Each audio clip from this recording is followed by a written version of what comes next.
Imagine, if you will, spending your days working as a government officer, sitting behind a desk, handing out rural bank loans to these desperate farmers who've just lost literally everything to a flood. Right. Yeah. And you are the face of the state's financial machinery, but then you go home at night, you light a lamp, and you write this subversive underground literature.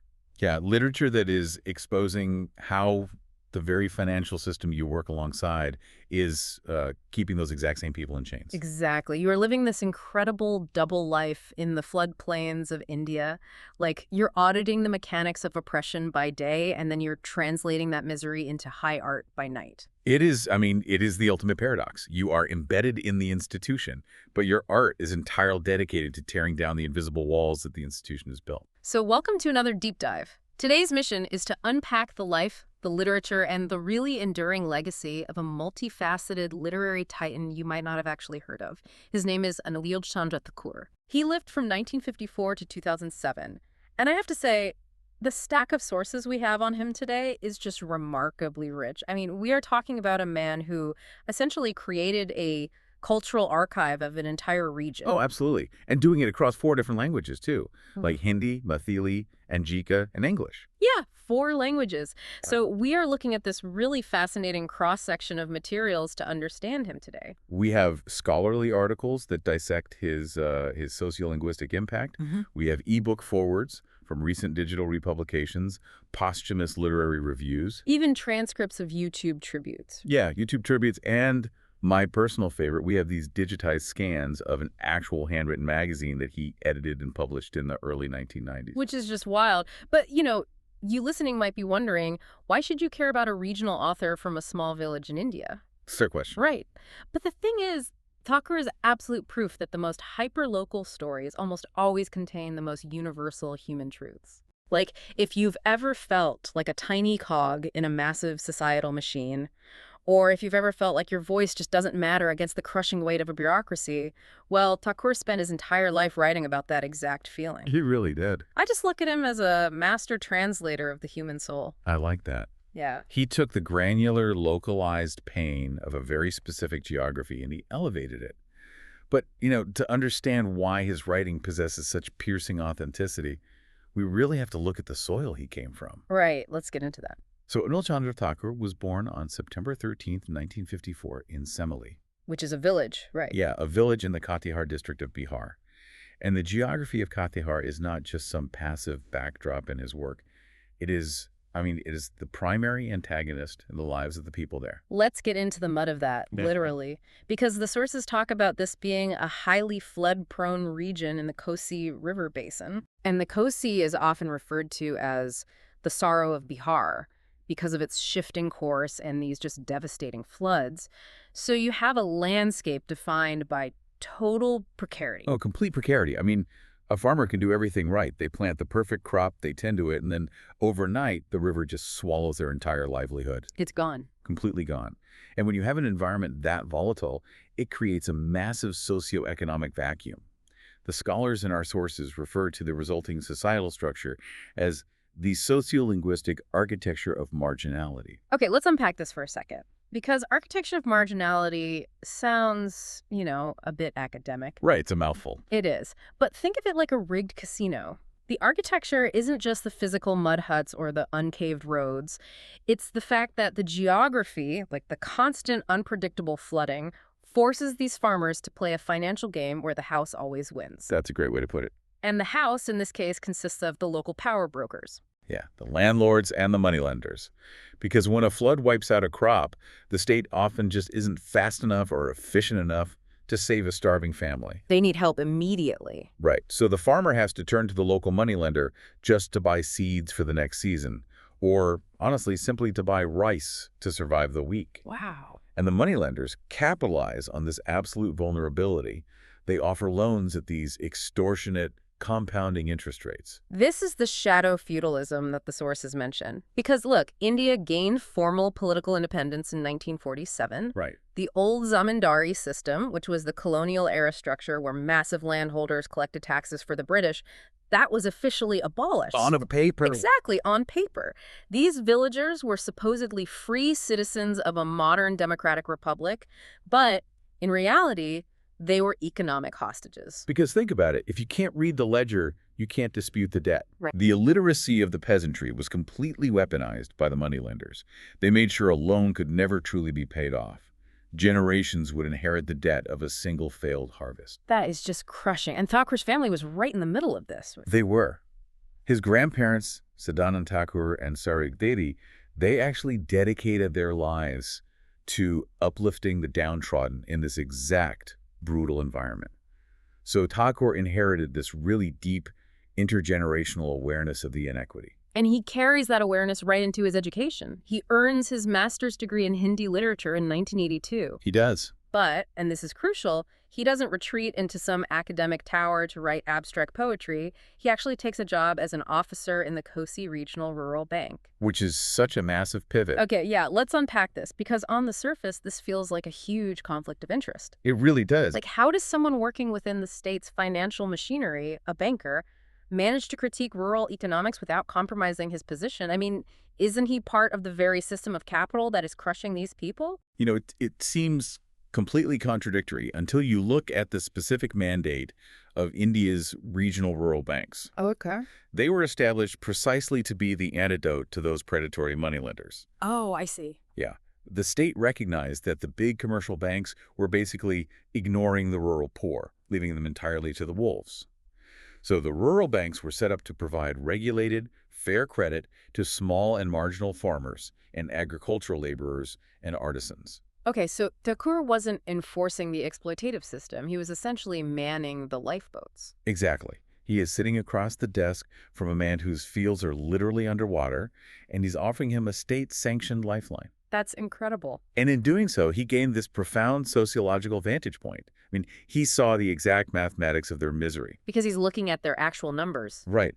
He saw how deeply entrenched the local power brokers were and how difficult it was for a mere bank loan to untangle decades of systemic abuse. So by day, he is dispensing credit. But by night, he is dissecting the sociology of why that credit was a matter of life and death. And because he was interacting daily with people who had been entirely left behind by the mainstream narrative, he realizes something really crucial about language. Yeah, language is the key here. He realizes that writing about their plight in just mainstream dominant languages wouldn't do them justice. If he wanted to truly capture their reality, he had to meet them where they lived. In their mother tongue. Exactly, which leads to his incredible multilingual footprint and specifically his revolutionary work in the Angika language. Right, Angika. So Angika is an Eastern Indo-Aryan language. And today it's spoken by over 1.5 million people across Bihar, Jharkhand, and parts of Nepal. That's a lot of people. It is. But in the 1970s, it was largely viewed by the establishment as a mere dialect. It was seen as the language of the fields, the language of the hearth. But not for literature. Exactly. Completely lacked a formal, recognized literary foundation. It was seen as spoken slang, not something you'd use for high art. And then in 1975, Thakur just shatters that perception by publishing Kak. Kak, yes. And the historical consensus in our sources is that Kak is the first major epic poem or poetry collection in the Angika language. Which is a monumental achievement. I mean, think about the mechanics of what he's doing here. Elevating a marginalized rural tongue into the format of an epic poem is an act of sheer political defiance. It really is. Here's where it gets really interesting for me. It's like taking a local neighborhood slang that elites constantly mock and then writing a beautiful Shakespearean sonnet in it. It forces the academic establishment to stop and take that marginalized culture seriously. That's a perfect comparison. Yeah. And the scholars in our stack actually draw a direct line between Thakur and the Kenyan literary giant Ngugi wa Thiong'o. Oh, the author of Decolonizing the Mind. Yes, so Ngugi famously renounced writing in English, which was the language of his colonizers, right? And he chose instead to write in his native Kikuyu. He basically argued that language carries the entire weight of a culture's values, and to abandon your mother tongue is to submit to cultural erasure. Wow. And Thakur was performing the exact same act of resistance in India. He was decolonizing the margins. By giving Angika an epic poem, he was proving that the language possessed the nuance, the vocabulary, and the structural integrity to handle complex philosophical themes. He's basically looking at his community and saying, our language isn't just for haggling at the market. It's capable of the highest forms of human expression. Exactly. Because when you write in the dominant language, you force the marginalized to assimilate just to understand you. But when you write in their mother tongue, you validate their existence. You hand them back their dignity. That's exactly what he did. And then, having secured that foundational pillar for Angika, Thakur expanded his focus. Right. He doesn't just stop there. No, he realizes that to dissect the shifting fault lines of rural and urban India, he also needed to utilize Hindi. Because Hindi offered a vastly larger readership. Precisely. So in 1981, he published a Hindi play called Ek Aur Ram. Which reimagined the Ramayana through a modern lens, right? Yes. And then a year later, in 1982, he released the Hindi novel Ek Ghar Sadak Par. Which translates to a house on the street. Right, and that depicted the brutal socioeconomic struggles of rural-urban migration. So he successfully built this hyper-local ecosystem in Bihar. He's writing his own works, but he realizes that a thriving culture requires a platform for multiple voices, not just his own. Yeah, he was a real community builder. Which leads us to one of the most astonishing artifacts in our source material. Between November 1993 and November 1994, Thakur edited and published a magazine called Suba. Which means morning. Right. But here's the kicker, and this just blows my mind. It was a completely handwritten magazine. It is staggering to consider. Yeah. I mean, the physical toll of that endeavor alone. In the early 90s, print technology was entirely accessible. It wasn't like he didn't have options. Exactly. He could have just printed it. But he chose to painstakingly handwrite the issues, duplicate them, and distribute them. It completely bypasses the commercial gatekeepers of the publishing industry. It's so DIY. It is. It becomes this uncommodified, deeply intimate exchange between the editor and the reader. Because it completely changes the entire relationship with the text. Like if someone hands you a commercially printed flyer, you might just toss in the trash. Sure. But if someone hands you a beautifully handwritten journal containing stories about your own village, that becomes a treasured artifact. It commands a completely different kind of respect. Absolutely. And what he chose to include in Suba is just wild. We have scans of these pages in our sources. Yeah. He wasn't just publishing local poetry. He was translating global discourse for his village. He was acting as a cultural conduit. Oh. Like, the sources highlight an issue where he translated an article about the British romance novelist Barbara Cartland. Wait, really? Barbara Cartland? Yeah, detailing how she dictated 6,000 words a day to her stenographer at the age of 93, ultimately writing over 600 books. That is amazing. Right next to that, he included memoirs from Ruskin Bond, the famous Anglo-Indian author, discussing the eccentric literary circles in the hills of Mussoorie. So he's giving them this window to the broader literary world. But he didn't stop at literary trivia, did he? No, he did not. He brought complex, highly charged national debates directly to the rural doorsteps of Katihar. Right. And we really need to look closely at a specific translation he included in the August 1994 issue of Suba. It was an article originally written by Shastri Ramchandran titled, A People's Language, Mr. Rao.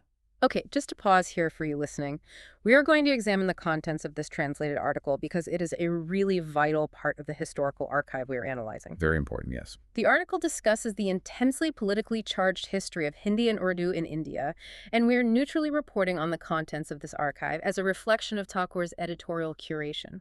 We aren't endorsing any political stance on Indian language politics. We are simply exploring the raw material Thakur felt was crucial for his community to understand. Right, exactly. So the article is this fierce critique of how language can be weaponized by political power. Okay. It explores the dynamic where Hindi was being promoted as the unifying national language, while Urdu was being actively marginalized. The author argues that political forces were portraying Urdu as a foreign or enemy language. Which is a heavy claim. It is. And they were deliberately ignoring the fact that Urdu was born right on the Indian subcontinent and was spoken by millions of citizens across various religious backgrounds. And the statistics he chose to translate and share with his readers are incredibly sharp. The article points out that in the early 90s, the state of Uttar Pradesh had roughly a quarter of the nation's Urdu speakers. Right.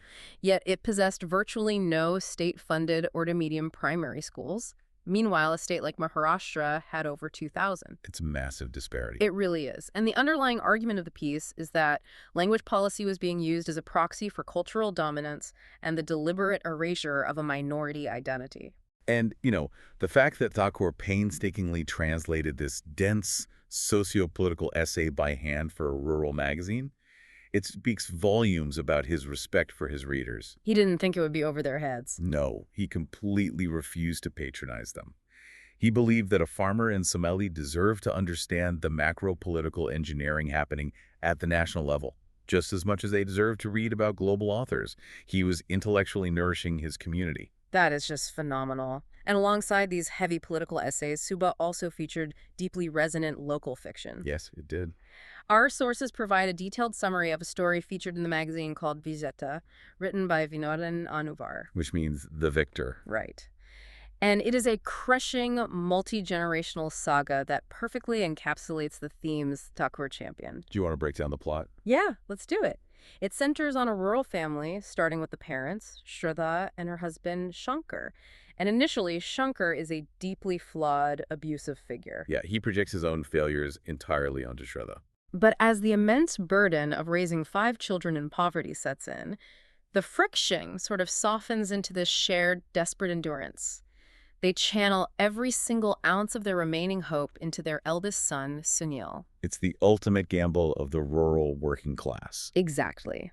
They believe if Sunil can just get an education, if he can become a government officer, he will become the staff of their old age. Right. He will be the one to break the intergenerational curse of poverty. But the precarity of their existence means that a single stroke of bad luck can destroy a decade of sacrifice. And Sunil contracts a terrible illness. And the family just goes into total liquidation mode. Right. They sell off every meager asset they possess. They travel all the way from the village to the sprawling urban center of Patna to consult top specialists, like a Dr. Sinha mentioned in the text. The desperation is just palpable. And there's this brief, agonizing window where Sunil actually seems to recover, validating all their sacrifices. Yeah. But then, tragically, he relapses and dies. And the family is left not only emotionally annihilated, but completely economically ruined. Because the mechanics of poverty mean you don't just lose a child, you lose your entire future security. Exactly. So then the story pivots to the second son, Kamal. And Kamal is a literary soul, deeply empathetic to his parents' suffering.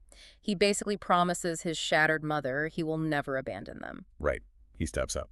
And against all odds, he succeeds where Sunil couldn't. He becomes a high-ranking official. He actually achieves the family's dream of upward mobility. But of course, upward mobility comes with an entirely new set of invisible chains. Always. Kamal marries a woman from a wealthy, modern, urban background named Lakshmi. And Lakshmi represents the new, individualized capitalist ethos. Okay, how so? Well, she views Kamal's rural family not as a community to be supported, but as parasites draining their resources. Wow. She completely despises their dependence. So the story concludes with Kamal trapped in this impossible tug of war. Exactly. On one side is his fierce loyalty to the parents who sacrificed everything to put him in a position of power. And on the other side is his modern urban wife, who represents his new societal status and demands a nuclear, self-centered family structure. It perfectly illustrates that feudal hangover we mentioned earlier. Kamal escapes the physical poverty of the village and the literal clutches of the moneylender, only to find himself entangled in the emotional and psychological alienation of modern urban life. The systemic pressures simply changed shape. They just evolved. And Thakur used his platform to show his readers that their local struggles were part of this massive, shifting societal landscape. But at a certain point, Thakur realizes that translating the world for his village is only half the battle. Right. Like he's built this local ecosystem. But the village's pain needs a global audience. Writing in regional languages allowed him to comfort and educate his own, but it wasn't alerting the people holding the macro levers of power to the ongoing injustices. He needed to reach the decision makers. Exactly. So, in 1990, he makes a massive pivot. He picks up the language of the elite, the language of the former colonizers, and publishes his debut English novel. Which is titled The Puppets. Right, and it is a direct assault on the shadow feudalism he witnessed every single day as a rural banker. Oh, absolutely. And the dedication of the book alone frames his exact intention. He writes, "Dedicated to the memory of my grandfather, Siddhant Thakur, and my grandmother, Saryug Devi, who devoted their lives to uplifting the downtrodden."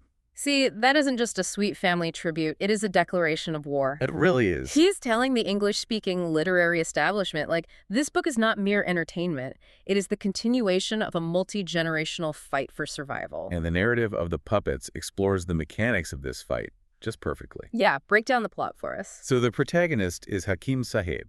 He's a government official who arrives in a rural village with a seemingly universally beneficial mission Which is? to build a local school. Seems straightforward enough.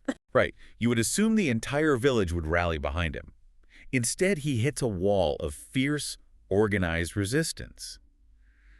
But the resistance isn't organic. It is engineered by the local moneylenders Okay, so why do the moneylenders care if there's a school? because they understand the true currency of their power. Which is ignorance. Exactly. Hmm. Their entire financial empire is built on the ignorance of the peasantry. If a farmer learns to read, he learns to read the compound interest ledger. Oh, wow. Yeah. He realizes the debt his father supposedly owed was actually paid off 10 years ago. So education directly threatens to dismantle the moneylender's entire extortion racket. That makes perfect sense. They are protecting their bottom line. Exactly. So the moneylenders have to kill the school project, but they can't do it overtly without drawing the ire of the state. They have to weaponize the villagers themselves. So they launch a systematic campaign of manipulation. They do. They convince the very people who would benefit from the education that Hakim Sahib is an outsider coming to disrupt their traditional way of life. Wow, so they play on their fears. Yes. They argue that the villagers need immediate financial handouts, which the moneylenders happily provide at brutal interest rates, of course, rather than the abstract, long-term promise of education. I mean, that is just the exact playbook of modern misinformation campaigns. It really is. You have these bad actors convincing a vulnerable, stressed population to vote against their own long-term interests by stoking immediate fears. It's timeless. And the central metaphor of the novel, The Puppet, is brilliant, precisely because it explains this mechanism. Right, the villagers are the puppets, and the moneylenders are pulling the strings. But the strings aren't literal. The strings are woven from enforced illiteracy, manufactured debt, and systemic poverty. That is so dark, but so true. And in our sources, we have the foreword to the 1994 edition of The Puppets. Yes, written by Uttam Sengupta. Right, who was the resident editor of the Times of India in Patna at the time.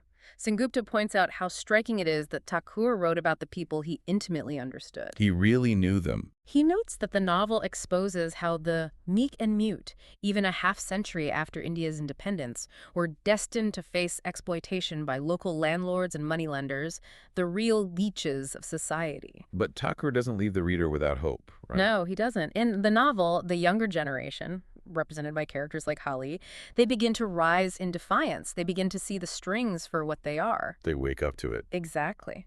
Thakur positions education as the only blade sharp enough to cut the puppets down. That's a powerful image. He was just a master at diagnosing these massive external societal diseases. He was. But tragically, his life would soon force him to turn his pen inward. Yeah, the transition in his bibliography here is just heartbreaking. It really is. He has to step back from fighting the external monsters of systemic poverty and corruption to confront an internal monster that no amount of education or social reform can defeat. His own failing body. Right, his own body and the brutal reality of human mortality. So we move into a phase where his writing becomes deeply, painfully autobiographical. One of his most renowned Hindi stories from this later period is Har Gay Papa, which translates to The Father Who Lost. And this story just strips away all the political allegory. It is a raw reflection of his own life. The narrative follows a father who makes the very difficult decision to uproot his family. Right. Moving them from the familiarity of their village to a town in pursuit of a better life and better opportunities. But shortly after this massive, stressful transition, the father is diagnosed with cancer. The psychological weight of that story is just staggering. It deals with the sheer visceral guilt of a parent who feels they have lured their family into a trap. Exactly, because he brought them to the town to give them a future, and instead he's going to leave them stranded there without a protector because his body is failing him. It is a terrifying exploration of helplessness. And the sense of familial devotion and the terror of loss is further explored in a nonfiction essay found in his archives titled Kya Maa Kabhi Milegi. Will I ever find my mother again? Yes. It is a profound meditation on his mother, Annapurna Thakur, and the unconditional nature of her love. The details he chooses to highlight in this essay are what make it so devastating. He doesn't just say, my mother loved me. No, he paints a real picture. He paints the picture of a woman burdened with endless, grueling household chores who still found the capacity to forgive his every mistake. Yeah. He recounts how she used to have these recurring, almost mythic dreams about his future. Like she would dream of him wearing heavy garlands, riding on an elephant, surrounded by cheering crowds. Which is such a culturally evocative image.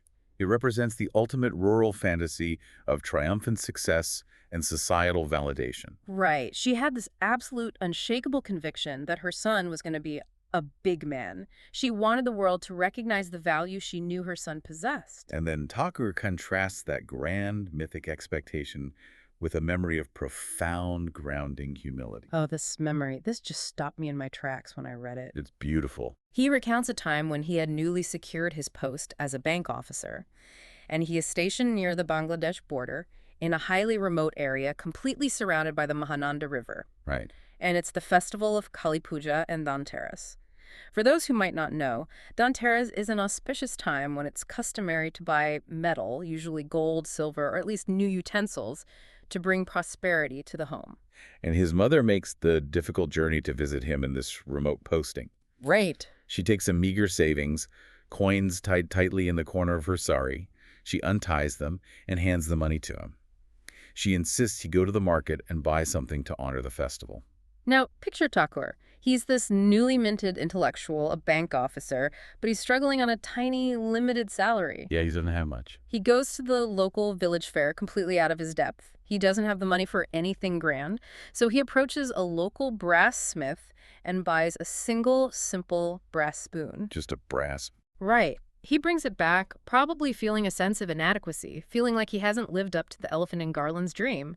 But his mother is overjoyed. She looks at this cheap brass spoon and says, "You never go to the shops, but you finally learned how to buy something."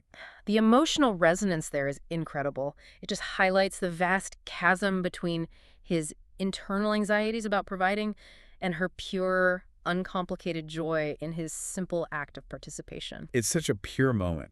But the essay inevitably bends toward tragedy. Yeah, it does. He recounts how, later in life, the family is battered by illness, he loses his wife to cancer, and following that devastation, his mother's health rapidly deteriorates. The climax of the essay is a scene of pure desperation. He is stationed alone again. The Mahananda River is surging with floodwaters, cutting off the transport routes. Because of course it is. Right, the geography strikes again. And he receives word that his mother is dying, so he is frantically trying to navigate the floodwaters to get back to her, clutching apples he bought along the way because he knew she loved them. When he finally reaches her bedside, the woman who dreamed of elephants and garlands is emaciated, practically unrecognizable due to the illness. The essay stands as this unfiltered, agonizing look at grief. It is about the horrifying realization that the unconditional sanctuary of a mother's love is gone, and you are left to face the world entirely unshielded. But even amidst this profound personal tragedy and his own subsequent battle with brain cancer, Thakur's creative output did not cease. That is the part that truly amazes me. In 2007, the very year his body was failing him, his Maithili novel, Ab Mani Jao, was released to massive critical acclaim. Right, a novel about a young woman overcoming immense societal odds. Yes. It was so highly regarded that it was officially launched in Delhi by Sheila Dikshit, a prominent political figure, and was later adapted into a play at the National School of Drama. He literally fought until the very end. He did. He succumbed to brain cancer on November 10, 2007. And even after his death, his final Hindi story collection, Anat Kaha Sukh Pave, was released posthumously, cementing his legacy. It's an incredible body of work. I want to take a moment to really process this. When you look at the totality of his life, the grueling work at the bank, the relentless fight against systemic poverty, the tragic loss of his wife, the agonizing death of his mother, and his own terminal brain cancer at a relatively young age, it's heavy. It's incredibly heavy. How do readers find hope in his narratives when the author's own reality was so suffused with suffering? Does the sheer tragedy of his biography overshadow the triumphs he wrote for his characters? I think the answer lies not just in the text, but in the physical act of creation itself. What do you mean? Well, the line between his autobiographical pain and his fictional narratives blurred. Yes, he was facing the ultimate internal monster of mortality. But the fact that he continued to write, continued to edit, continued to push stories out into the world while his brain was literally under attack by cancer, that transforms his entire bibliography into a testament of profound resilience. He refused to be silenced by the decay of his own body. Exactly. The act of writing Ab Mane Jiao, which is a story of a woman conquering societal barriers, doing that while he was losing his own physical battle, is the ultimate expression of hope. The triumph isn't just that the character wins in the end. The triumph is that the book exists at all. Right. It is a defiant claim that the human spirit outlasts the flesh. The book itself is the victory, and that spirit has absolutely refused to fade. No, it hasn't. In fact, we are now entering a phase of his legacy where the very modern technologies you might assume would erase traditional regional literature are being actively used to resurrect him. Yes, we are looking at a fascinating intersection of tradition and digital immortality here. The hyperlocal is basically meeting the global algorithm. It's an incredible second act. Thakur's family has been the driving force behind keeping his legacy vibrant. His wife, Poonam Thakur, who clearly stood by him through the darkest of those struggles, has been actively narrating his works to create audiobooks. Which is just beautiful. She provided the voice for the audio version of Hargai Papa, the story about the father's guilt over cancer. She also narrated a poem called Yad, which translates to memory. Right. It's a piece Thakur wrote for her when he was stationed far from home. I mean, consider the layers of meaning there. Yeah. Hearing the actual widow of the author read a deeply personal poem he wrote for her, or narrate a story mirroring the illness that shadowed their lives, it adds this visceral intimacy to the literature. It transcends the printed page entirely. And furthermore, his texts have been meticulously digitized. They are now available as ebooks on global platforms like Everend and Amazon, so our reader in New York or Tokyo can instantly access the thoughts of a rural bank officer from Katihar. But the most futuristic element of this preservation effort is an AI tool. Yes, the Anilchandra Thakur GPT. Exactly. It was created by Apoorva Chandram, and this isn't just a static website. It is a massive, interactive, multilingual archive. It's basically a lab database. It is. It preserves his digitized texts, rare family footage, and allows researchers from anywhere in the world to chat with his works, get thematic summaries, and explore the connections between his Angika poetry and his English novels. Which presents a really fascinating paradox regarding modern technology. How so? We often critique artificial intelligence and global digital platforms for their homogenizing effect. The prevailing fear is that the internet acts as a cultural steamroller. Right, flattening regional nuances, dialects, and hyperlocal histories into a single, easily consumable, globalized monoculture. We worry that the algorithm will just feed everyone on Earth the exact same optimized content until all the unique edges of humanity are sanded down. But in the case of the Anilchandra Thakur GPT, these exact globalizing technologies are being reverse engineered to protect the hyperlocal. Exactly. They're using the neural networks of the 21st century to ensure that the Angika language and the specific agrarian struggles of the Kosi River Basin are permanently etched into the digital record. Which raises a critical question for you, the listener. Is this the future of regional literature? It might be. Can artificial intelligence actually act as an ark, saving dying dialects and forgotten stories from the floodwaters of time? Or does turning an author's life into a chatbot run the risk of turning their legacy into a sterile digital museum exhibit? Are they just bugs trapped in digital amber? That is the inherent risk of archiving, for sure. If you simply dump text into a database without context or human connection, it becomes a graveyard of data. Right. But what elevates the Anilchandra Thakur archive from a sterile museum exhibit to a living, breathing ecosystem is the passionate, ongoing involvement of his family. Yeah, that makes all the difference. The AI is curated by people who loved him. Poonam Thakur is lending her actual physical voice to the audiobooks. The family isn't just preserving the past, they're actively continuing the lineage. In fact, our sources note that his 9-year-old granddaughter recently published her own book titled Luna's Enchanted Birthday. The literary bloodline is still actively producing new stories. It remains a living archive because the family keeps breathing life into it. Okay, let's pull the threads of this massive journey together. We've traveled from the devastating floodplains of Katihar, where survival is a daily negotiation with nature and predatory lenders, all the way to the interactive digital neural networks of the modern era. It's a huge span. It is. Yeah. Anilchandra Thakur was far more than just a rural bank officer, and he was more than just a novelist. He was an archivist of human dignity. Well said. He looked at the people the world had aggressively chosen to ignore, the indebted farmers, the marginalized laborers, the women navigating patriarchal structures, and he forcefully declared that their lives were worthy of the highest forms of artistic expression. He bridged a nearly impossible gap. I mean, he wrote in Anjika and Mathili to give his own people a mirror that reflected their dignity. And he wrote in Hindi and English to force the broader world to look into that mirror and acknowledge their complicity in the suffering.